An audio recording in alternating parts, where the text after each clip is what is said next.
राम जी के देश में झूठ और भ्रम पनप नहीं सकता, ये बात एक बार फिर साबित हो गई है। 9 तारीख को राहुल बाबा और तेजस्वी यादव जी पटना की सड़कों पर जनता को गुमराह कर रहे थे, वोट बंदी का नाम दे रहे थे इलेक्शन कमीशन की कार्रवाई को। बिना तर्क के जनता को भ्रमित करने का, भयभीत करने का वही पुराना टूल किट, संविधान खतरे में है, आरक्षण खतरे में है, फिर बार प्रयोग हो रहा था। राहुल बाबा और तेजस्वी यादव जी अब सुप्रीम कोर्ट, जिसकी कल तक वो दुहाई दे रहे थे, अब सुप्रीम कोर्ट के जजमेंट को मानेंगे कि उसको भी असंवैधानिक सिद्ध करने के लिए लग जाएंगे। नमस्कार, लाइव बिहार देख रहे हैं आप, आपके साथ मैं स्नेहा गुप्ता।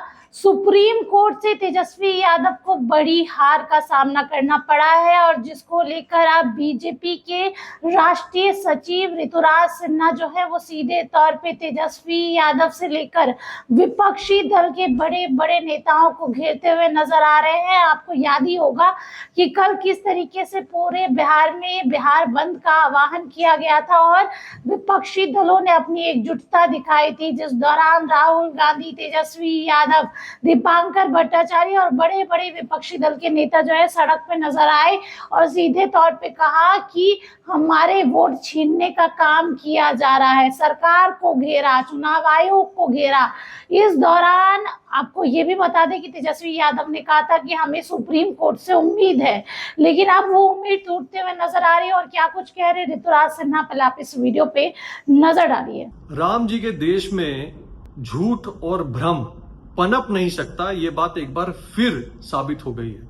कल यानी 9 तारीख को राहुल बाबा और तेजस्वी यादव जी पटना की सड़कों पर जनता को गुमराह कर रहे थे, वोट बंदी का नाम दे रहे थे इलेक्शन कमीशन की कार्रवाई को। बता रहे थे कि कैसे सरकार पहले आपका वोट छीनेगी, फिर आपका राशन कार्ड छीनेगी, फिर आपकी नागरिकता ही ले लेगी। मैं कहूंगा बिना तर्क के जनता को भ्रमित करने का, भयभीत करने का वही पुराना टूल किट, संविधान खतरे में है, आरक्षण खतरे में है, फिर बार प्रयोग हो रहा था। लेकिन अच्छी बात यह है कि ठीक 24 घंटे के अंदर सुप्रीम कोर्ट ने उन्हीं की याचिका पे यह साफ कर दिया कि इलेक्शन कमीशन की इलेक्टरल रोल को ठीक करने की जो कार्रवाई चल रही है वो संवैधानिक है, रिप्रेजेंटेशन ऑफ पीपल एक्ट के तहत है और इलेक्शन कमीशन कोई गलत काम नहीं कर रहा। मैं अब देखना यह है कि क्या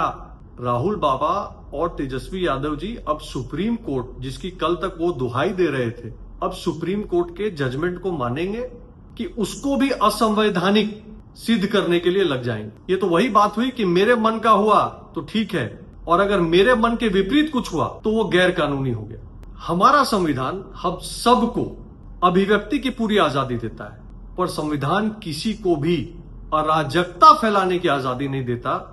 ये बात हमारे विपक्ष को समझना पड़ेगा। तो सुना आपने सीधे तौर पे किस तरीके से वो तेजस्वी यादव को चिता भी रहे हैं और बता भी रहे हैं कि वो जो अफवाह फैला रहे हैं उससे कोई फायदा नहीं होने वाला। जिस तरीके से चुनाव आयोग अपना काम करिए वो काबिले तारीफ है। इसके साथ उन्होंने ये भी कहा कि अब तो सुप्रीम कोर्ट का फैसला आया गया है, अब क्या करेंगे तेजस्वी यादव, अब कौन सा चक्का जाम करेंगे। कल जिस तरीके से राहुल गांधी एक दिन के लिए पटना आए थे उस दौरान उन्होंने भी कई बड़ी बड़ी बातें कही। अब देखना होगा आगे क्या कुछ होता है। बने रहिए हमारे साथ, तब तक के लिए बहुत बहुत शुक्रिया।